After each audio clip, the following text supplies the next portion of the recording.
Ngano, sur la route du Dandemayo Sud, à environ 40 km de la commune de Matam. Son nom est sorti de l'anonymat grâce à l'international sénégalais Khalidou Koulibaly.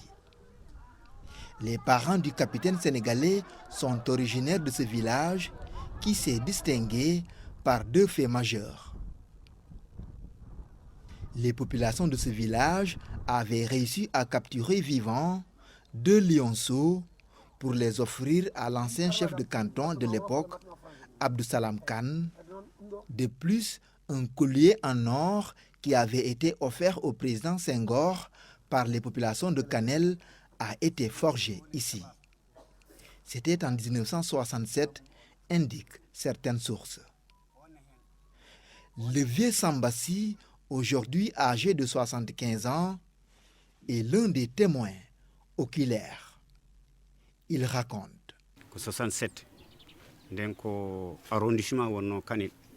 En 1967, le président Senghor avait annoncé qu'il allait venir nous rendre visite, nous ses cousins alpulaars de Kanel. On avait juste 3 jours pour nous préparer. Les sages avaient discuté sur le cadeau qu'ils comptent lui offrir. Ils sont tombés d'accord sur un collier en or. Ils ont cotisé, réuni la somme et ont acheté la quantité d'or nécessaire. Mais il fallait ensuite trouver des forgerons capables de confectionner le cadeau en 3 jours maximum.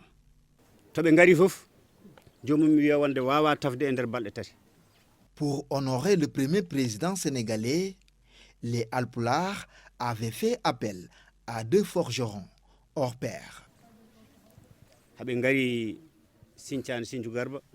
Le choix a été porté sur les forgerons Samba Silassi de Sinthiou Garba, qui avait son atelier ici à Ngano, chez le vieux Yaya Diop, et sur Mama Silla de Soringo. Ce dernier s'était même porté volontaire publiquement pour faire ce travail. Ils se sont mis à la tâche ici à Ngano, une tâche difficile, mais ils ont réussi à livrer la commande qui a été remise au président Senghor, qui l'avait beaucoup admiré. C'est notre chef Sidiki Olel Dia qui a amené ce collier auprès du président Senghor et le lui a fait porter. Je me souviens ce jour-là, nous étions à bord de nos chevaux qui nous ont conduits vers le lieu de la cérémonie.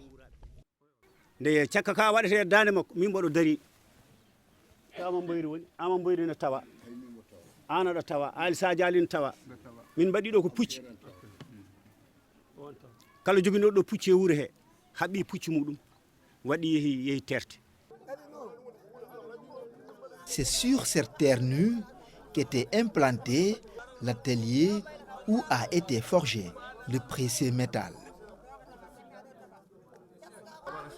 Aminata Gobili, 80 ans, garde aussi en mémoire ce jour historique. J'étais présente quand on forgeait ce collier. C'est moi-même qui faisais la cuisine pour les forgerons. Je leur préparais de la bouillie de mil et de riz. Je cuisinais à l'époque avec une de mes amies qui s'appelle Aminata. C'est la grande sœur à cette fille. Elle vit actuellement en France. Ces forgerons ont pu faire ce travail en un temps record. C'était un travail en chaîne, bien réussi, et tout le monde a dit Alhamdulillah. Le collier était très joli.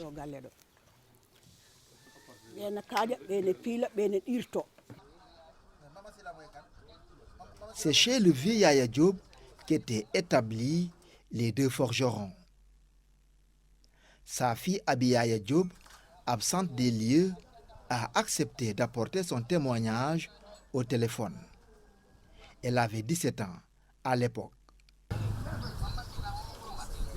Ici, certains vont jusqu'à soutenir que c'est ce collier qui a servi de repère pour la confection de celui que les différents présidents sénégalais portent lors de leur investiture.